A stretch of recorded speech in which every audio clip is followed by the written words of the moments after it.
Presentar. Okay, bueno, si quieres, te presento rapidito y ya empezamos. De acuerdo. Digo, bueno, el seminario de ecuaciones diferenciales y geometría. Hoy nuestro invitado es el doctor Josué Meléndez. Sí, ya lo conocemos, es miembro del Departamento de Matemáticas de la UAMI, de donde además es egresado de licenciatura. Pero él se especializa en temas de geometría diferencial y algunas de sus aplicaciones. Realizó sus estudios de maestría y doctorado en la UNAM bajo la dirección del doctor Oscar Palma, así como una estancia postdoctoral en la Universidad de Murcia con el doctor Luis Alias Linares. Y hoy nos va a hablar sobre la geometría de superficies en el espacio euclidiano. Adelante, Josué. Muchas gracias. Vamos a comenzar la charla. Voy a concentrarme en superficies en R3 inicialmente. Entonces, para esto vamos a considerar los protagonistas de la charla. Vamos a considerar una curva, una superficie, mejor dicho, una superficie. Y sobre esta vamos a obtener algunos conceptos geométricos. Y tómate una superficie en R3, de las que aprendiste en cálculo, pártelo con, se llaman planos normales, que contengan a un vector al vector normal de la superficie. Entonces van a rebanar a la superficie. Y la intersección va a ser una curva por cada plano que le pases a ella. Entonces, a esta curva le vas a calcular la curvatura, como uno aprende en cálculo. Si es como la gráfica de una función, pues le calculas la curvatura y a la segunda derivada. Entonces, ahí tiene que ver algo con la concavidad y todo eso. Y fijas un punto sobre la superficie y vas girando, vas girando. Y te fijas en la curvatura mayor y en la curvatura menor, o sea, en el máximo y el mínimo. Estas van a ser las llamadas curvaturas principales. Aquí tenemos la silla de montar, entonces va a ser una negativa y va a ser una positiva. Dependiendo cómo sea exactamente la expresión de la silla de montar, puedes pensar en que K1 es positivo, más 1, y K2 es negativo, menos 1. En cuanto a la siguiente, pues toma la multiplicación de ellas, el producto escalar. Entonces, eso se va a conocer como la curvatura de Gauss, curvatura gaussiana. Esta curvatura tiene la propiedad de que, de hecho, Gauss mismo lo demostró, llamándolo el teorema de Gregen, del mismo, de Gauss, que este es un invariante intrínseco de la superficie.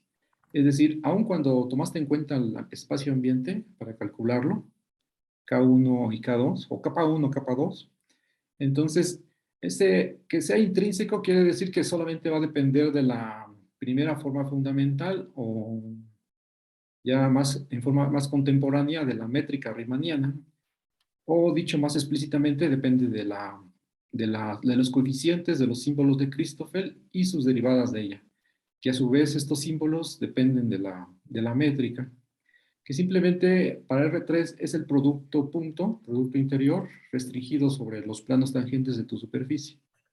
De esta manera, esta curvatura ya se puede generalizar a superficies abstractas, inclusive a variedades riemannianas, sin que tenga algún espacio ambiente. Esto se puede hacer directamente a partir de las ecuaciones que obtuvo Gauss. Luego, la siguiente es tomar el promedio de ellas, las curvaturas principales. Tomas un promedio y lo que te salga es la H mayúscula, llamada la curvatura media. Otra forma de calcularlo es hacerlo con una integral de 0 a 2pi, dándole la vuelta ahí está parado siempre en un punto sobre la superficie y giras alrededor de vas mirando en distintas direcciones hasta que das 2pi, ¿no? Una vuelta completa, y tomas el promedio y te sale exactamente lo mismo. Regresándome a la curvatura de Gauss, aquí tengo esta dona, aquí en el dibujito. Lo que está por afuera, esto que está por afuera, que son puntos elípticos, que son cuando el producto de las curvaturas el producto de las curvaturas sale positivo. es decir, la curvatura de Gauss es positiva, a eso se refiere. Y lo que está por adentro de esta dona, entonces es lo que es cuando una es negativa y otra es positiva. Estás pensando en un tipo de silla de montar, son puntos elípticos. Entonces la curvatura de Gauss es negativa. Y cuando la dona la pones sobre la mesa, la colocas sobre la mesa de tu escritorio, entonces los puntos de contacto de tu escritorio con tu superficie van a ser un círculo y ahí es donde se va a anular la curvatura de Gauss. Lo mismo para los puntos de arriba, ¿no? Los simétricos. Estos son los protagonistas de la plática de hoy, principalmente la de Gauss y la curvatura media. La curvatura media, ahí sí no va a ser un objeto completamente intrínseco, porque uno lo ve con una hoja. Tiene su hoja, papel bond, una cartulina, y la va doblando. Va haciendo distintos dobleces, siempre sin romper, sin doblar, sin nada de eso. Solamente dobleces suaves, digamos, diferenciables, que todo te quede diferenciable. Y entonces la curvatura de Gauss para tu hoja va a ser la misma que tenía inicialmente, porque son simplemente isometrías.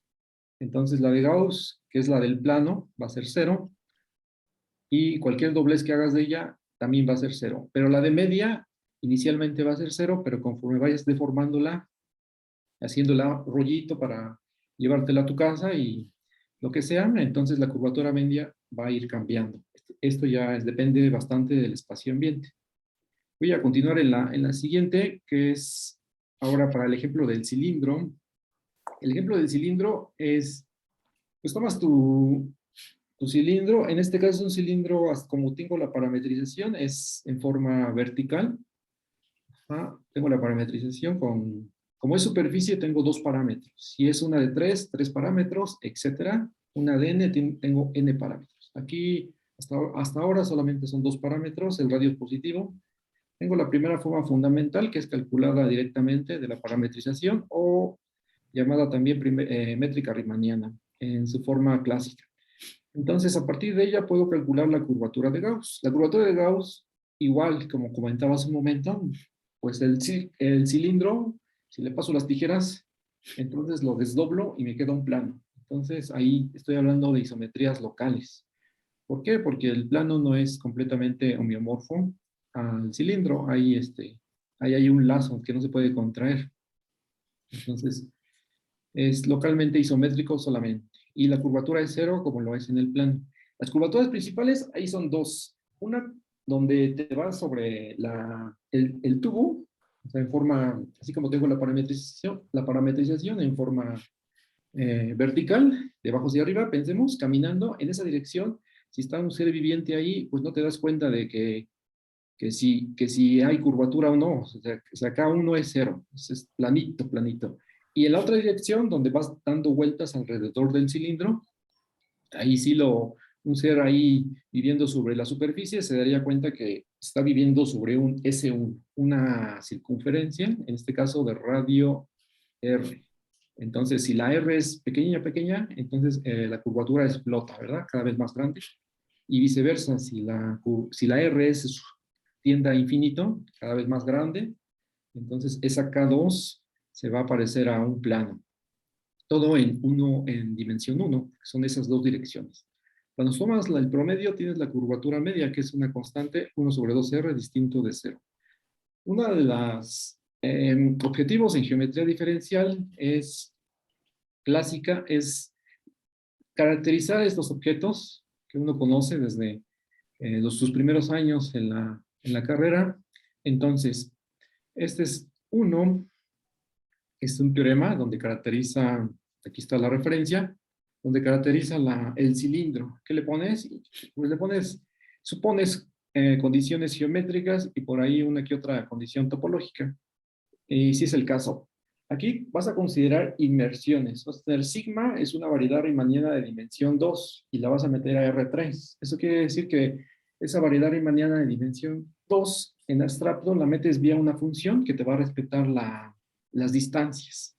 A su vez vas a poder heredar la métrica de R3 vía el producto punto que ya tienes sobre los tangentes. Entonces, cuando te mandas toda su imagen, con esta función de tu variedad riemanniana de dimensión 2 a R3, ahí es tu objeto de estudio, su imagen. Y lo vas a hacer todo localmente. Que sea completa quiere decir que como espacio métrico, o sea que toda superficie puede ser pensado siempre como un espacio métrico y si quieres pensar en la topología, sería la topología relativa. Entonces todo bien, bien suave. Ahora, aquí, que sea completo, pues que las sucesiones de Cauchy, ¿no?, sean convergentes, en eso podemos pensar. Y si queremos pasarlo en el contexto geométrico, que sea completo, es que toda geodésica que viva sobre la superficie debe estar definida para todo tiempo en los reales. Es decir, que no se le acabe la vida en un tiempo finito, como pudiera pasar en la esfera, quitándole un punto. Piensa en la esfera, quitándole el polo norte, entonces, quitándole el polo norte ya no es completa. Tus geodésicas, que son rebanadas, así como divides tu manzana, tu naranja, en dos, entonces no la vas a poder dividir porque por ahí tienes un punto que no existe en la superficie. Pides que la curvatura media sea constante, distinto de cero, ahí ese va a ser recurrente, que la media sea constante en los resultados de la presentación. Y quitas las totalmente umbilicas. Las totalmente umbilicas en R3 van a ser dos, todo módulo, lo que se conoce como isometrías. Ellas van a ser los planos y las esferas de cualquier radio. Quitando ellas vas a obtener lo siguiente. Si pides que la curvatura de Gauss no cambie de signo, o puedes pensar que es mayor o igual que cero, o al revés, entonces esta superficie va a ser un cilindro circular recto. O sea que el producto de R cruz S1 de un cierto radio. Ya inicialmente estaba inmersa, pero ahora a la vez encajada. Pues la idea es meter algunas generalizaciones de este teorema. Esto es lo que vamos a comentar a continuación, pero alguna consecuencia de este teorema va a ser el siguiente, porque las generalizaciones también van a ir en esta dirección con respecto al corolario que está a la vista. Pues es una bonita aplicación del teorema de arriba, que se obtiene, que estás estimando, ¿no?, ahí el ínfimo de la curvatura de Gauss. Las condiciones son las mismas, completa, curvatura media constante, y siempre denotando la curvatura de Gauss. Entonces vas a tener dos casos, que el ínfimo de la curvatura de Gauss, K, coincide con el cuadrado de la curvatura media. En este caso vas a obtener vas a obtener que la superficie es totalmente umbilical, lo que comentaba en su momento, ¿no? Resulta ser un plano, una esfera, todo módulo isometrías, o el segundo caso es que el ínfimo sea menor o igual que cero, dándose el caso de igual a cero, cuando es exactamente el cilindro circular recto. Entonces, pues realmente la demostración está corta, y es directamente del teorema, solamente que aquí me lo voy a pasar de largo para ir avanzando con la presentación. Ahora, nos fijamos en el inciso I y inciso 2i para el corolario. En esto tiene que ver con qué pasa aquí si te alejas un poquito del cero. Entonces te saldrían otras cosas, te saldrían cilindros. La idea es de que te va a dar exactamente otras cosas que no sean superficies distintas del cilindro. El cilindro vive dentro de una familia que se llama superficies isoparamétricas. Una superficie isoparamétrica es aquella en la cual las curvaturas principales son constantes. Por ahí Cartan, hace casi un siglo, demostró que en R3 las superficies isoparamétricas van a ser la esfera, el plano, el cilindro. Y nada más. Ahora, para ver que este resultado del corolario es óptimo, vas a irte a las superficies de Langmuir. Por aquí me paso ya a la siguiente lámina. Estas corresponden y aquí viene lo bonito, porque agárrate el plano R2, pon lo que le llamamos el elipsoide, un óvalo. Fíjate en un punto, el foco, en uno de ellos, y rueda rueda la elipse a lo largo del eje X, el eje horizontal, para fijar ideas. Entonces, la curva que vaya describiendo el foco va a resultar ser lo que se le llama la curva perfil o curva generadora de la superficie. En este caso, que viene de un elipse, va a ser un onduloide, ¿no? En R3. Y es la condición del elipse, y fijándote en el foco, que te va a dar que la curvatura media de esta superficie, al rotar alrededor del eje X, como se visualiza en el dibujito, va a ser de curvatura media constante. Entonces la parametrización es explícita, por ahí está la descripción completa, en términos de alguna constante que está entre 0 y 1 y la curvatura media. Y pues esto se puede graficar y todo. Uno lo que quiere es calcular la curvatura de Gauss. Entonces la curvatura de Gauss, por lo que conocemos de un primer curso de geometría diferencial, está dada por la expresión esta que está aquí como cociente. Y por lo tanto, el ínfimo va a ser menor, aquí puse menor que 0, y dado epsilon, siempre va a existir positivo, siempre va a existir una constante b entre 0 y 1, donde el ínfimo va a ser estrictamente negativo. Te puedes acercar lo que quieras al 0 con superficies que no son isoparamétricas. A eso se le conoce que el resultado de arriba, el corolario, es óptimo. Hay un resultado semejante ahora de hecho es corolario del primer teorema, pero antes de eso aquí metí un rollo acerca de las geodésicas, ya que estamos en girando superficies o girando curvas alrededor del eje. En este caso se gira una curva alrededor del eje Z, y es lo que se conoce es una superficie de rotación o de revolución. Entonces, uno se pregunta, a ver, ya que estamos aquí, ¿quiénes son las geodésicas? Pues las geodésicas es la generalización de una línea recta en el plano Rn.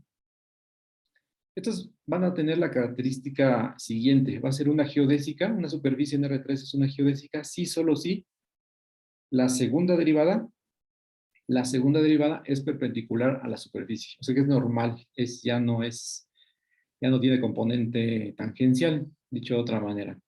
Y una descripción en un sistema de coordenadas o con una parametrización está dada por este sistema de ecuaciones, que son tantos como la dimensión tengas de tu superficie o de tu variedad riemanniana. Esto vale para el caso general, donde las x's son las componentes de la curva y tu parámetro es el tiempo, y las gamma mayúscula son los símbolos de Christoffel. Los símbolos de Christoffel que se comentó al inicio. Entonces siempre, en teoría, puedes estudiarlas y saber quiénes son las geodésicas en general, en una variedad riemanniana. Hay una relación que se llama la relación de Clauret, que es esto que es, el F es la distancia que hay del eje Z a la superficie, a donde está dando la vuelta el jarrón aquí, multiplicado por el seno de psi, que es solamente medir lo que es la geodésica, estos son los meridianos, ese es el dibujo, un psi. Entonces eso va a ser siempre constante. Las geodésicas van a ser, todos los meridianos lo van a hacer, todos los meridianos, y los paralelos, no todos, solamente van a ser las cinturas, ¿no? O menores o mayores. O sea, donde la F tenga una altura donde sea punto crítico para la F. Entonces ahí está marcado. Y las demás pues van a ir enrolladas alrededor del jarrón. Desde un punto de vista dinámico, esta relación de Clauret se puede entender como la ley de la conservación del momento angular para en este caso, esta partícula que va viajando a lo largo de la superficie, no se despega. Entonces tienes que la fuerza que está actuando sobre esta partícula es cero, ¿no? Es nula. Entonces es el caso trivial. O sea, la única cosa que mantiene la superficie es la fuerza normal que hace que no se despegue de ella. Entonces, por ahí va la situación. Ya después consideras fuerzas y se pone más interesante la cosa. Entonces me olvido de las geodésicas y de los jarrones por un momento y me voy al caso. Para el supremo vas a tener un corolario.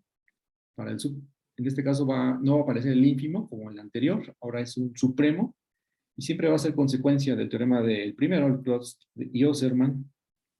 Entonces, es similar, solamente aquí quiero hacer notar que ahora El inciso I es similar y el inciso 2i está el supremo de la curvatura de Gauss, está acotado entre 0 y h cuadrado. Nuevamente, dándose la igualdad en 0 para el supremo, cuando estás cuando tu superficie es simétrico al cilindro. Aquí se escribe, es un cilindro circular recto, pero esto ya se entiende que todo es salvo isometrías. Entonces, esto se obtiene también en 3 pasos directamente de este teorema. Y nuevamente aquí hay las superficies de la UNAI nos salvan o dicen que este corolario es óptimo. O sea que si te alejas un poco del 0 o del h cuadrada, te van a salir superficies no isoparamétricas. Esta es la misma idea. Entonces, la misma parametrización ya no se escribe, solamente se calcula, la curvatura de Gauss es la misma, y solamente se calcula los términos B1, B2 entre 0 y 1, donde alejado de 0 y alejado de h cuadrado menos epsilon, te sale esta superficie, que es no isoparamétrica. En ese sentido, el corolario, los dos anteriores, se dice que son óptimos. Estás caracterizando a los cilindros, realmente. Ahora, cuando uno ya se pone a aumentar de dimensiones, entonces aquí ya siempre vamos a considerar que sea la codimensión 1. Entonces, ¿qué le falta a tu inmersión, a tu variedad riemanniana que metiste en Rn más 1 para que llegue a la dimensión n más 1? Pues solamente una dirección, que es la que le vamos a llamar dirección normal. Aquí es la n mayúscula. Siempre vas a poder considerar, en general, esto es para el caso de Rn más 1, vas a poder considerar una conexión riemanniana, que es una forma de derivar tus objetos sobre tu inmersión o tu imagen, ya metido en el euclidiano. Y de esta manera, ¿qué es la conexión riemanniana? Aquí está súper fácil, porque es la derivada usual, la derivada direccional de tu campo X en la dirección Y. Son campos vectoriales. Y quitándole lo que se escape de tu superficie. Entonces le quitas la componente de lo que se vaya en la dirección normal. Por ahí, por esa razón tiene ahí una menos esta resta. De esta manera, ya teniendo una derivación, puedes derivar el vector normal. El vector normal va viajando a lo largo de la superficie. Si tu superficie es orientable, este vector normal va a ser continuo a lo largo de la superficie. Entonces, pensémoslo como una esfera, ¿no? Una esfera y va viajando el vector normal, puedes pensar en el exterior. Y una vez que ya fijas o es el exterior o es el interior, pues ya dices que está orientada. En este caso, cuando te fijas en las variaciones de este vector n a lo largo de vectores tangentes x, entonces lo que vas a obtener es el operador A, que resulta, va a ser un endomorfismo sobre el espacio tangente y va a ser lineal. Ajá, aquí son los TP sigmas, espacios de dimensión 2, pero espacios de dimensión n, estás en el caso de Rn más 1, y tiene varios nombres, operador de forma o segunda forma fundamental, todo asociado a sigma.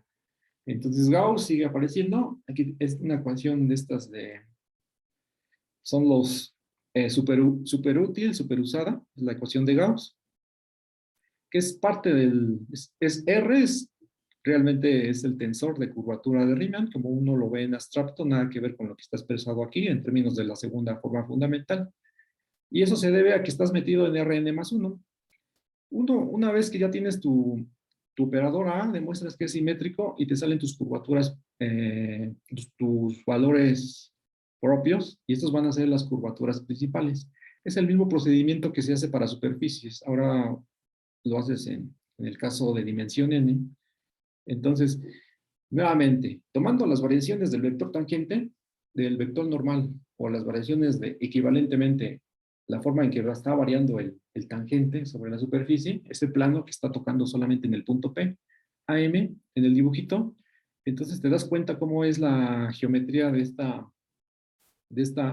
este objeto. Y una forma de describirlo tiene que ser, aquí está el ejemplo antes de empezar a meter, hasta ahorita solamente están las curvaturas principales, que son los valores propios reales del operador de forma A, que el operador de forma A viene de las variaciones del vector normal. Y estás tomando en cuenta que esto puede ser solamente local, si en el caso en que la superficie no sea orientable.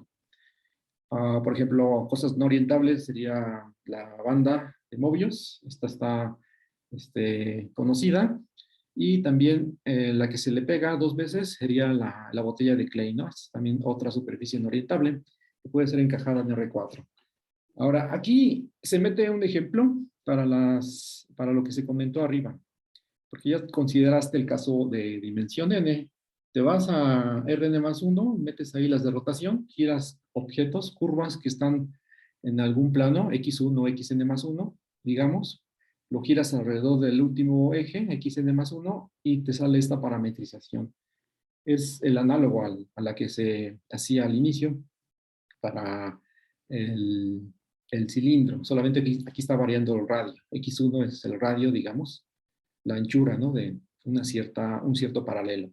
Esa phi mayúscula corresponde a la parametrización de la esfera de dimensión n-1, que serían secciones cuando cortas a tu superficie con planos horizontales.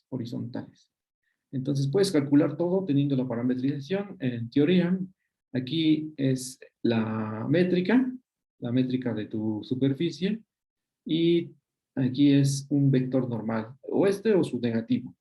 Una vez que tienes elegido tus objetos, puedes calcular tu operador de forma y expresar las curvaturas, sus valores propios, que son las curvaturas principales, en términos de la curva o la función x1.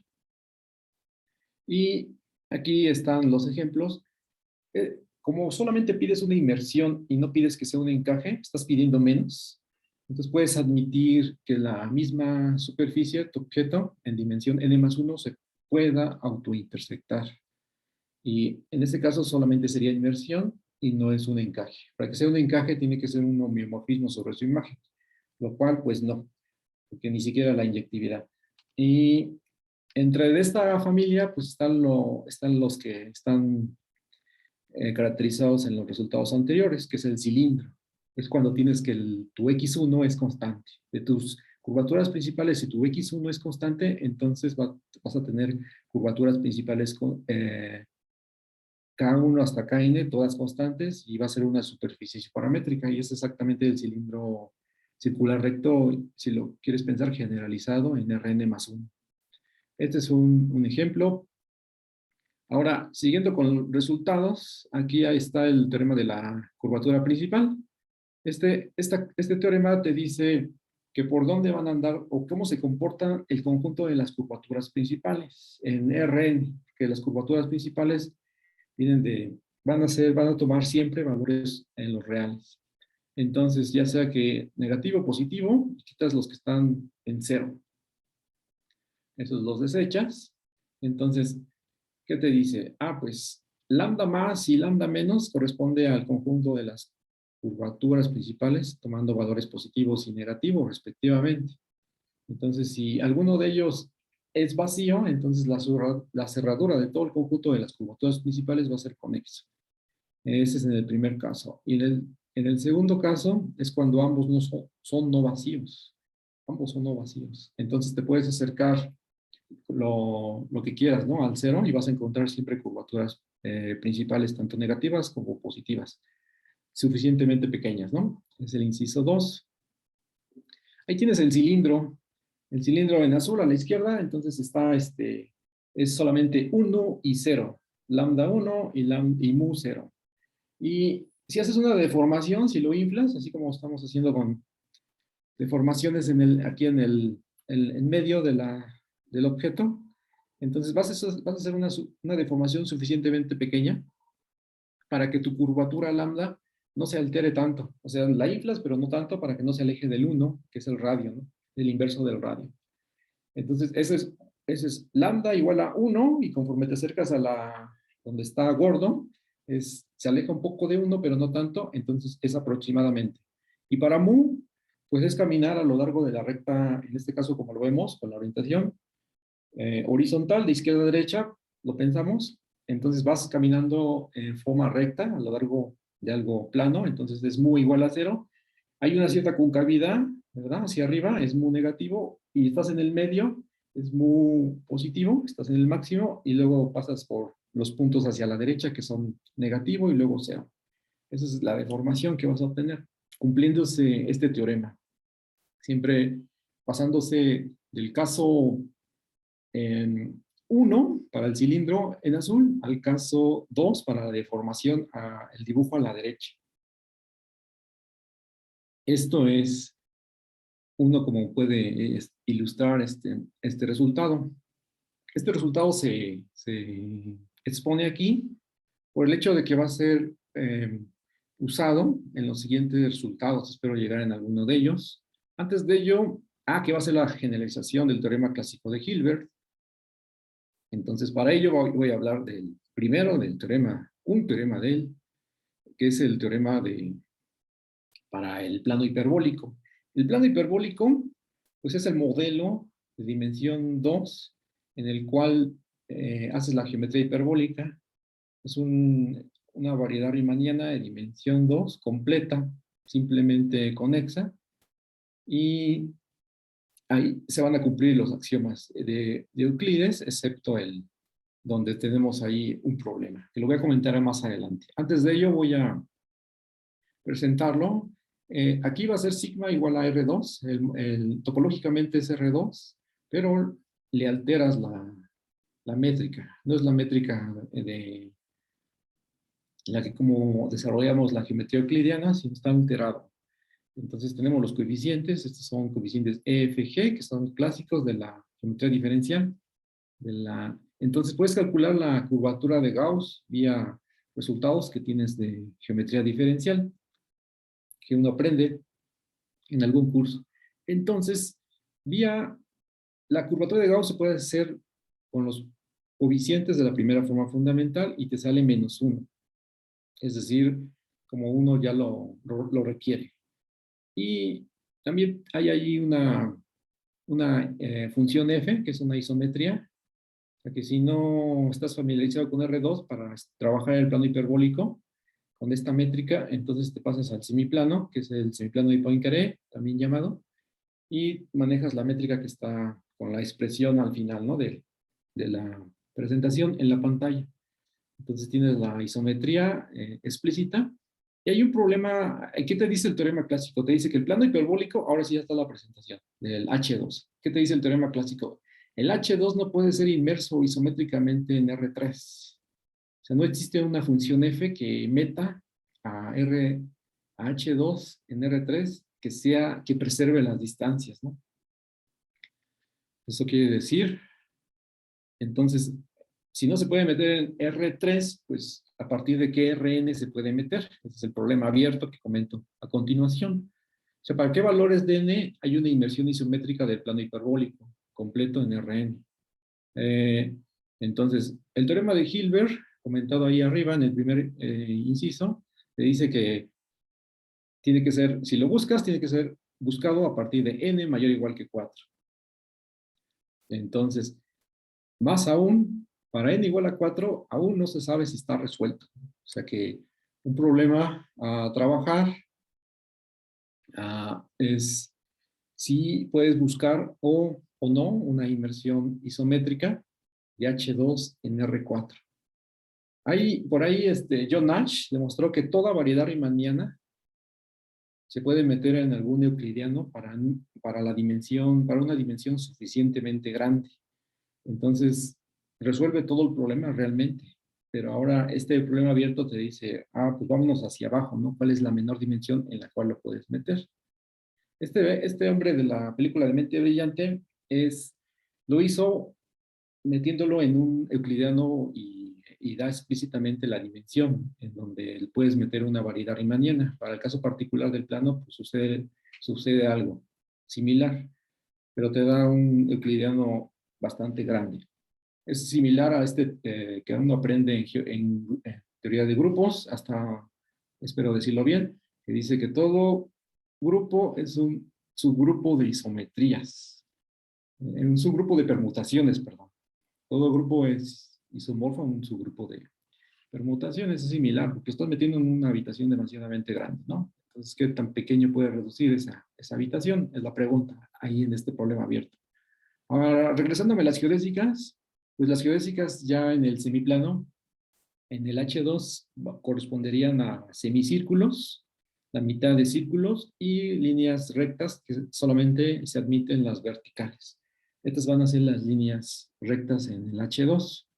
Entonces, dado un punto, se dice, dale una recta, aquí se le llama la recta gamma, a mi izquierda, y dado un punto fuera de ella, existe una infinidad de líneas paralelas que pasan por P, paralelas a la recta dada, pasando por P.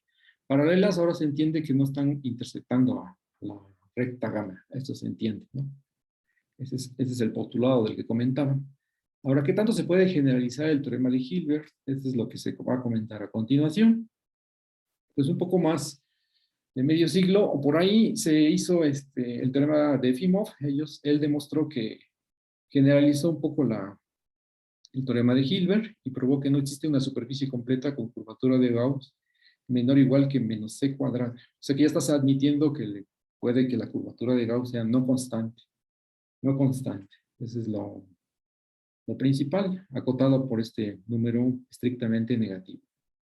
Eso se hizo en 1964 y ahora, generalizando este teorema de Efimov, que a su vez generaliza el teorema de Hilbert comentado arriba, por ahí Smith y Javier demostraron una generalización para n mayor que 3 estricto. Entonces, ese es el siguiente teorema, que realmente la demostración es un poco larga, pero están haciendo uso del teorema de la curvatura principal, también demostrado por ellos mismos. Entonces, ¿qué te dice? Tómate una sigma, superficie completa inmersa en Rn más 1. Ahora, la curvatura de Gauss se generaliza y se piensa en la curvatura de Ricci, que sea negativa.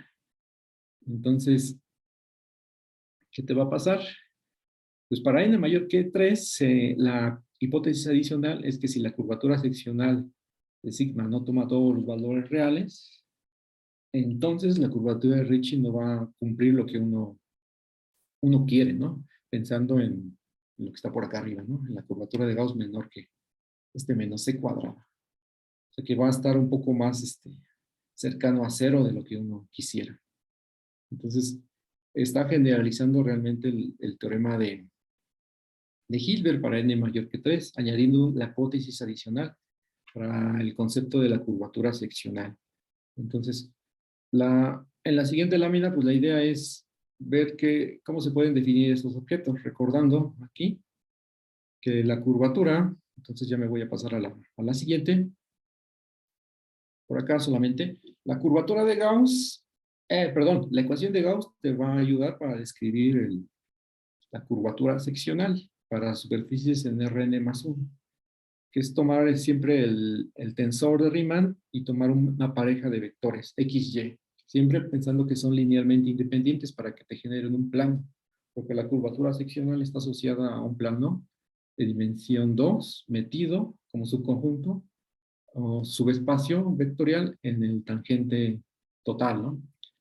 De dimensión n, en este caso. Entonces, nuevamente aparece del lado derecho el operador de forma A, y ahí están metidas las curvaturas principales. En el segundo está la de Ricci, que es un tensor aquí, similar al tensor al tensor de curvatura. De hecho, cuando el de Ricci es un múltiplo del tensor de curvatura, se conocen como las variedades de Einstein, ¿no? No necesariamente tiene que ser constante el múltiplo. Y la curvatura escalar es tomando la traza del tensor de Ricci y regresándote lo puedes expresar en distintas formas, aquí en términos de la h cuadrada y el cuadrado de la a, o en términos de las curvaturas principales como algo más algebraico. Entonces, para n igual a 2, la curvatura escalar, ¿qué te da? La curvatura escalar te va a dar 2 veces la curvatura de Gauss, que ya estás regresándote al caso de superficies en R3. ¿Y qué quiere decir ahora la traza de todo el determinante, perdón, de todo el operador de forma? Es multiplicar las curvaturas principales, pensemos. Entonces eso va a ser conocida ya la curvatura de Gauss-Kronecker, que es multiplicar todas las K1, K2 hasta Kn, en el caso de dimensión n. Estos son los objetos que también se van a ir comentando en los siguientes resultados. Aquí hay un resultado de Alias y García Martínez, Carolina, sobre la generalización de uno de los lemas que vimos al inicio de la plática. Porque al inicio hablabas de un supremo de la curvatura de Gauss. Ahí, un supremo de la curvatura de Gauss. Entonces, ahora, para el caso de dimensión n, te quitas la curvatura de Gauss y una de sus generalizaciones es la curvatura escalar, R, mayúscula. Entonces, siempre vas a tener una estimación de ella, bajo el supuesto de que la curvatura media es distinto de cero y tengas dos curvaturas principales, siendo una de ellas simple. Entonces, o lo puedes hacer equivalente a estimar el ínfimo del cuadrado de la segunda forma, el cuadrado de A, vía la ecuación de Gauss que está comentado aquí abajo. Entonces, es una operación ahí de ínfimos, pasando supremos o viceversa. Entonces, esta es una generalización que hicieron y nuevamente hicieron uso del teorema de las curvaturas principales y caracterizándolo en el cilindro para el caso en que se dé la igualdad. En este caso puedes pensar cuando se dé la igualdad en el ínfimo del cuadrado de A, para igual a NH cuadrado. Entonces, ya tiene algunos años y todavía a partir de las curvaturas principales uno puede definir lo que se conoce las curvaturas medias generalizadas, que son las HKs, que tomas las funciones estas simétricas, SK, y promedias con este factorial. Entonces, en el caso de que tienes K igual a 1, ahí, K igual a 1, el HK va a ser H1 y sería exactamente la traza de A dividido entre N. Y eso es la curvatura media, el promedio de las curvaturas principales. Ahora, para el H, aquí ya presento toda la lámina, para H igual a 0, se conocen como las superficies mínimas, en Rn más 1, y hay un hecho que te dice que para R3, superficies en R3 de rotación, la única superficie mínima de rotación es el catenoide, es que girando la catenaria, ¿no? Alrededor de un eje.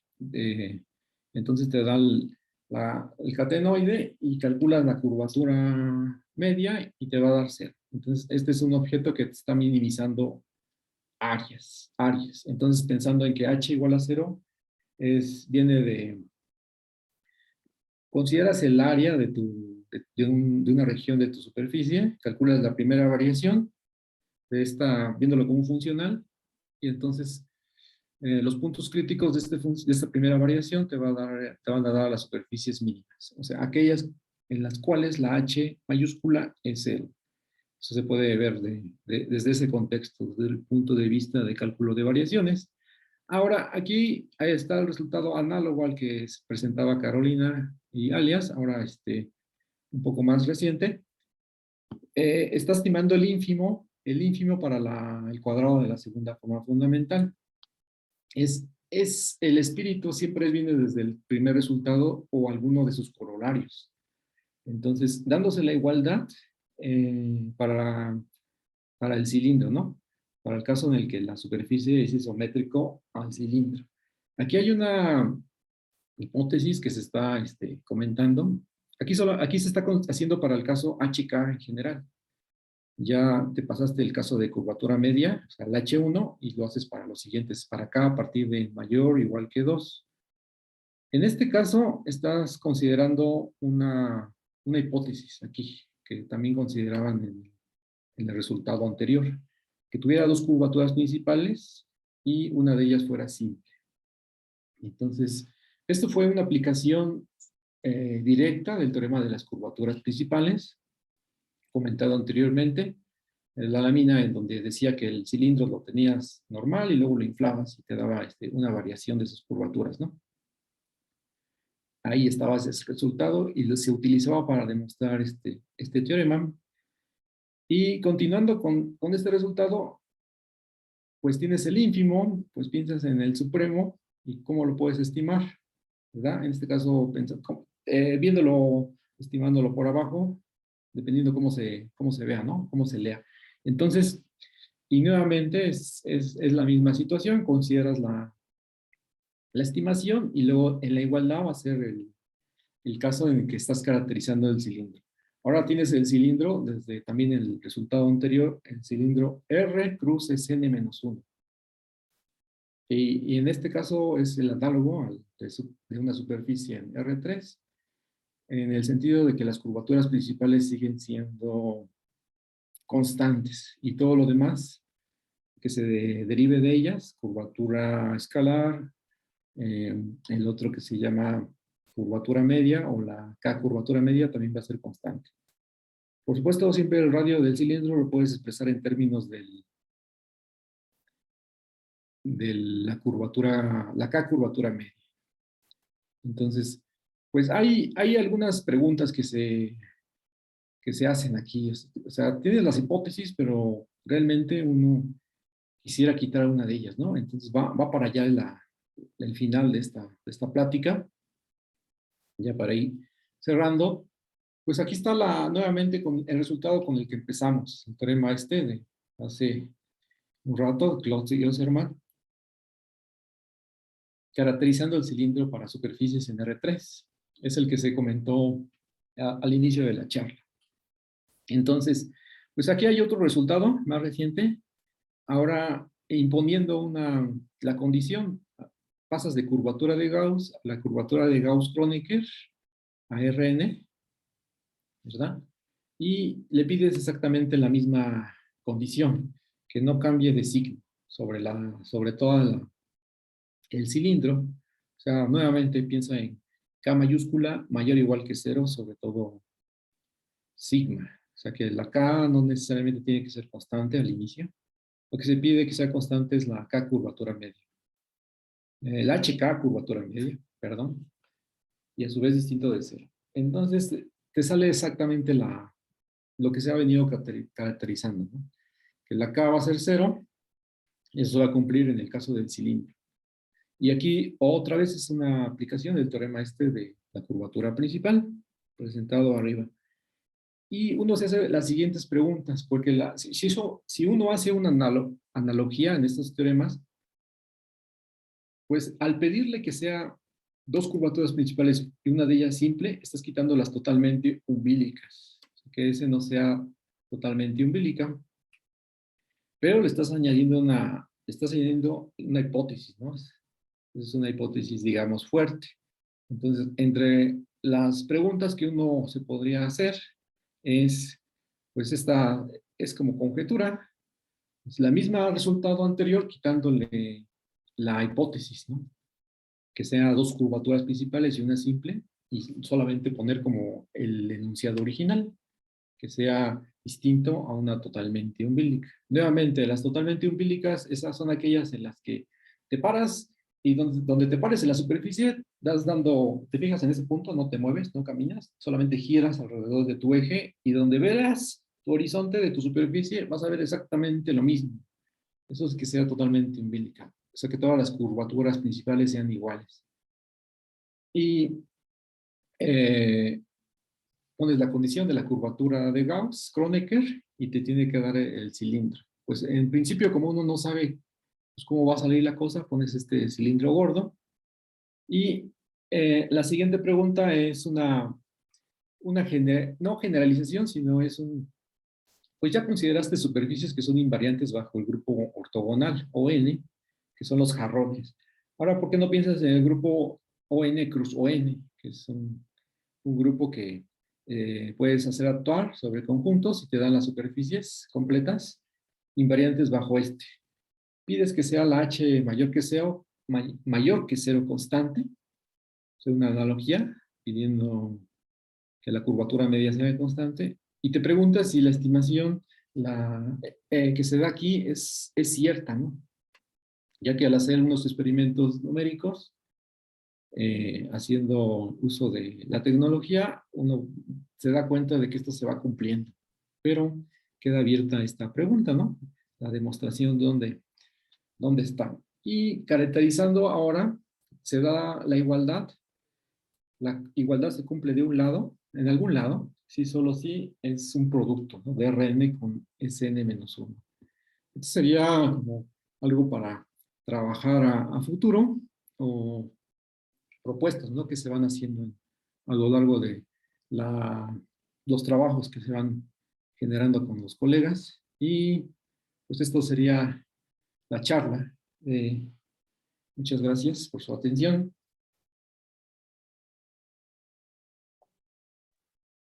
Muchas gracias por la plática. ¿Alguien tiene alguna pregunta?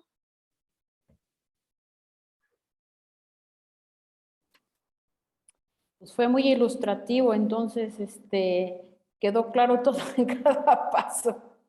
La geometría la fuiste mostrando en la superficie.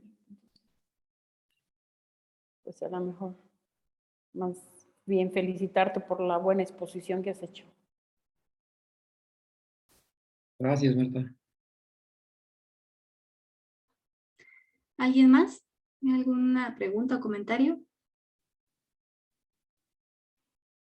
Bueno, pues en ese caso, pues, le damos un aplauso virtual a Josué y le agradecemos nuevamente su plática y agradecemos a los asistentes.